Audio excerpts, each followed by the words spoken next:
বিসমিল্লাহির রহমানির রহিম। আমি জাহেদ পারভেজ চৌধুরী বলছি, সাবেক জাতীয় দলের ফুটবল খেলোয়াড়। আসলে আপনারা জানেন আমি বেশ কিছুদিন যাবৎ আমার ভিডিওতে আমাদের খেলাধুলা, যেহেতু আমি একজন খেলোয়াড় ছিলাম, খেলাধুলার অসঙ্গতি সমস্যা নিয়ে আলোচনা করি বা সমাজের প্রেক্ষাপট বিবেচনা করে সমাজের সমস্যা অসঙ্গতি নিয়ে আলোচনা করি।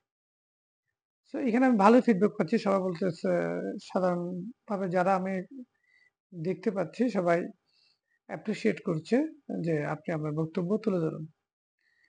আবার আমার কিছু বন্ধু সার্কেল খেলাধুলার ক্ষেত্রে বা সিনিয়র ভাই এরকম কয়েকজনের সাথেও আমার ব্যক্তিগতভাবে কথা হয়েছে এসব বিষয়ে। তা আমি নাম উল্লেখ করছি না। কিন্তু তাদের বক্তব্য হচ্ছে যে, "জাহিদ, তুমি বলতেছো ঠিক আছে, তোমার কথা রাইট আছে। কিন্তু অ্যাকচুয়ালি এখনকার খেলাধুলার ক্ষেত্রে বিশেষ করে অফিসিয়াল বলেন বা যারা কর্ণধার তারা এগুলো শুনে না বা ভ্রূক্ষেপ করে না। তারা তাদের যে নিয়ম আছে নিয়মই ফলো করতে থাকে। তাদের এসব নিয়ে কোনো মাথা ব্যথা নেই। বলেও কোনো লাভ নাই এসব।"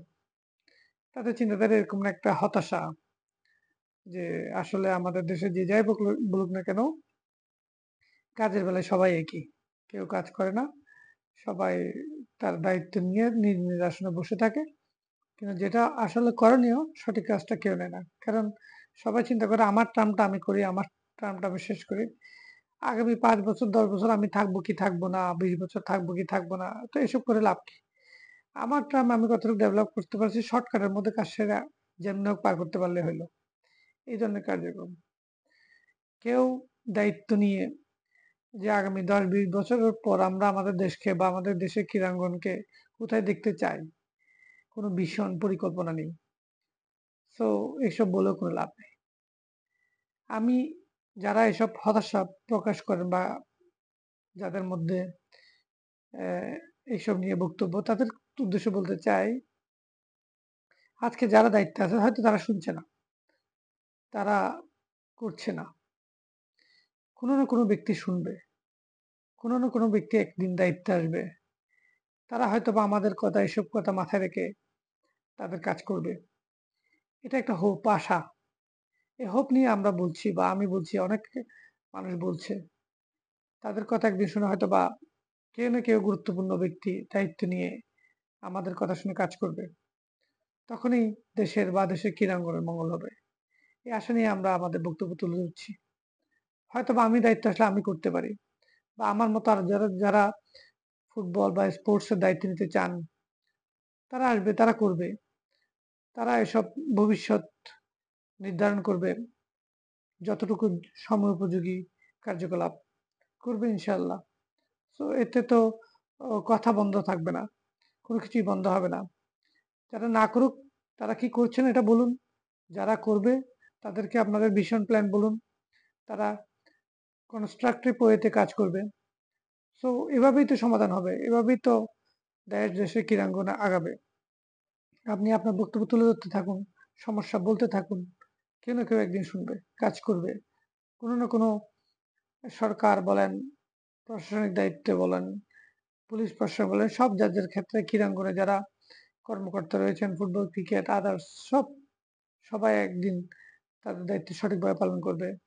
আমাদের দেশ আগাবে, দেশের ক্রীড়াঙ্গন আগাবে। এটাই আমরা আশা করি সবসময়। আমরা সবসময় হোপ করি দেশের মঙ্গলের ক্ষেত্রে। সো এই কারণে আমি আমার বক্তব্য তুলে আমি নরমালি আমি আমার বক্তব্যে কোনো প্রশংসা করি না কারো সহজে। কেন করি না? প্রশংসা করার মতো কাজ করলে আমাদের দেশে কি হয় জানেন? এটা একটা তেলবাজি হয়ে যায়।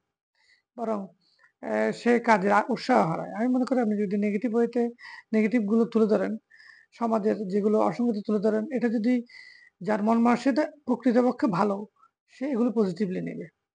সে বলবে যে, "না, আমার হয়তো আমার কার্যকলাপে কোনো ত্রুটি আছে, সেজন্যই তো বলছে।" সেজন্যই তারা দায়িত্ব সহকারে কাজগুলো করবে। সো যে কেউ বলতে পারে। আমি বলছি আমার ওয়েতে, আপনি আপনার ওয়েতে বলুন। যার সেক্টরে সে বলুন। একদিন বলতে, বলতে কথা শুনতে বাধ্য হবে। কারণ সবসময় মাথায় রাখতে হবে বরাবরই, দেশের মালিক কিন্তু এসব কর্মকর্তারা নয়। দেশের মালিক হচ্ছে জনগণ।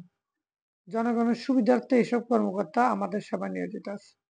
সো আপনারা এদেরকে দায়িত্বে যখন যেহেতু আছে তাদের জবাবদিহিতার আওতায় আনুন। বলতে থাকুন। তাদের ভয় পাওয়ার কোনো কারণ নেই। এসব জনগণের কাছে এসব তুচ্ছ। পৃথিবীর ইতিহাস আ বি আলোচনা করলে দেখা যায় আল্টিমেটলি জনগণেরই সব জায়গায় জয় হয়েছে।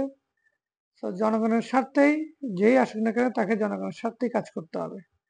সেটা সব ক্ষেত্রেই। সো আপনারা আপনাদের ভয়েস তুলে ধরুন। হতাশা প্রকাশ করবেন না। হতাশা যে হতাশা ব্যক্তি সে হতাশ হবে।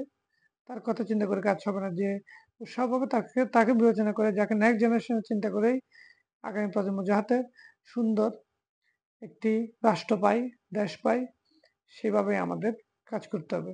ধন্যবাদ সবাইকে। আমি সবার জন্য সফলতা বা মঙ্গল কামনা করে আজকের মতো শেষ করছি। ধন্যবাদ। ভালো থাকবেন। সালাম।